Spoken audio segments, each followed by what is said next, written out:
Bonjour, ici Patrick Pierrat. Voici l'essentiel des nouvelles en ce mercredi 12 juin. CDPQ Infra recommande un tramway pour Québec. Selon plusieurs médias, la filiale de la Caisse de dépôt annoncera aujourd'hui que le tramway est le meilleur mode de transport pour améliorer la mobilité dans la région de la capitale nationale. CDPQ Infra a repris le tracé initial proposé en 2018 par le maire à cette époque-là, Régis Labaume. Ce tracé avait ensuite été écarté par le gouvernement Legault. Aucun projet de troisième lien autoroutier entre Québec et Lévis n'a été retenu par CDPQ Infra. La ministre des Transports Geneviève Guilbeault a cependant soutenu hier qu'il serait irresponsable de ne conserver entre les deux rives qu'un seul lien autoroutier, soit le pont Pierre-Laporte. Le PDG de la Fédération des chambres de commerce du Québec va quitter ses fonctions pour réfléchir à un avenir en politique. Charles Milliard abandonnera la direction de la Fédération au début du mois prochain. Dans une vidéo diffusée sur les réseaux sociaux, il a expliqué que les appuis qu'il a reçus pour briguer la chefferie du Parti libéral du Québec ne le laissent pas indifférent et qu'il souhaite poursuivre une réflexion politique. Le PLQ doit élire son prochain chef dans un an. À Ottawa, les conservateurs se sont opposés à la hausse d'imposition sur les gains en capital. Ils ont voté contre cette hausse qui, selon le gouvernement Trudeau, touchera 12% des entreprises et seulement 0,13% des Canadiens. Tous les autres partis fédéraux ont adopté une motion pour que la hausse entre en vigueur dès le 25 juin. Dans une récente déclaration, le Fonds monétaire international a affirmé que la hausse du taux d'inclusion des gains en capital dans le revenu imposable ne nuira pas de manière significative à l'investissement ni à la croissance de la productivité du Canada. Aucun député fédéral actuel n'a participé à l'ingérence étrangère. C'est ce qu'a indiqué la chef du Parti vert, Elizabeth May, après avoir lu une version non caviardée du rapport du Comité des parlementaires sur la sécurité nationale. Elle a été la première élue de l'opposition à y avoir accès. May a dénoncé la tempête médiatique qu'a déclenchée la semaine dernière la publication du rapport.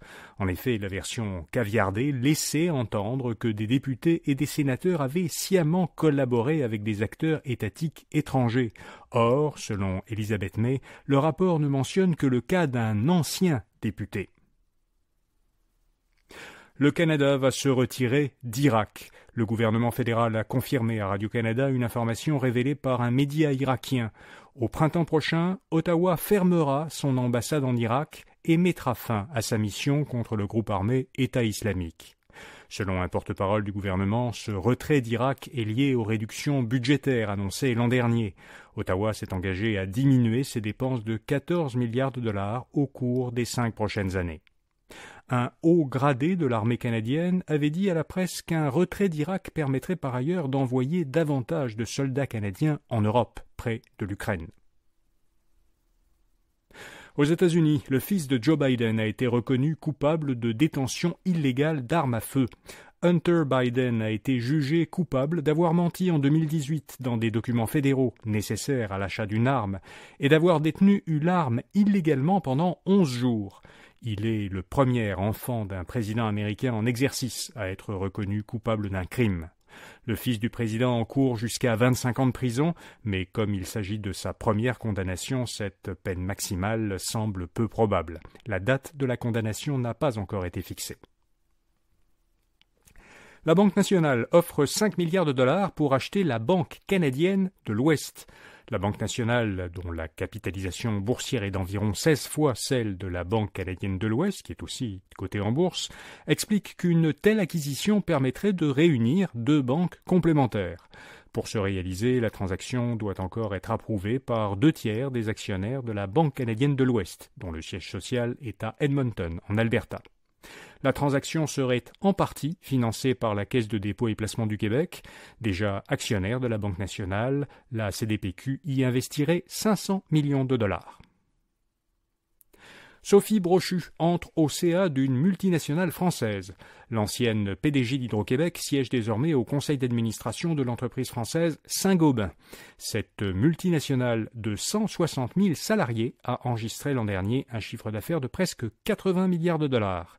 Dans les dernières années, Saint-Gobain a acheté plusieurs entreprises canadiennes. La Société de Québec, Flow, obtient un nouvel appui de ses partenaires financiers. Flow, qui exploite des bornes de recharge pour véhicules électriques, a reçu un nouveau financement totalisant 136 millions de dollars. La liste des organisations qui y contribuent comprend Exportation et Développement Canada, la Caisse de dépôt et placement du Québec, Investissement Québec, la Banque de développement du Canada et plusieurs investisseurs privés. Ces capitaux doivent aider Flow à accélérer le développement de nouvelles bornes de recharge ainsi qu'à accélérer son expansion aux États-Unis. Et puis Elon Musk abandonne ses poursuites contre OpenAI et Sam Altman. Dans une poursuite déposée en février aux États-Unis, le patron de Tesla alléguait que la société OpenAI et son PDG Sam Altman avaient abandonné la mission fondatrice de l'entreprise qui était de développer l'intelligence artificielle au bénéfice de l'humanité et sans intention lucrative. Cette poursuite avait été déposée quelques mois seulement après qu'Elon Musk avait lancé sa propre start-up dédiée à l'intelligence artificielle générative, xAI. Les documents judiciaires déposés dans le cadre de l'arrêt des procédures ne précisent pas pourquoi Elon Musk a abandonné les poursuites. Voilà, vous savez l'essentiel. Bonne journée et à demain matin.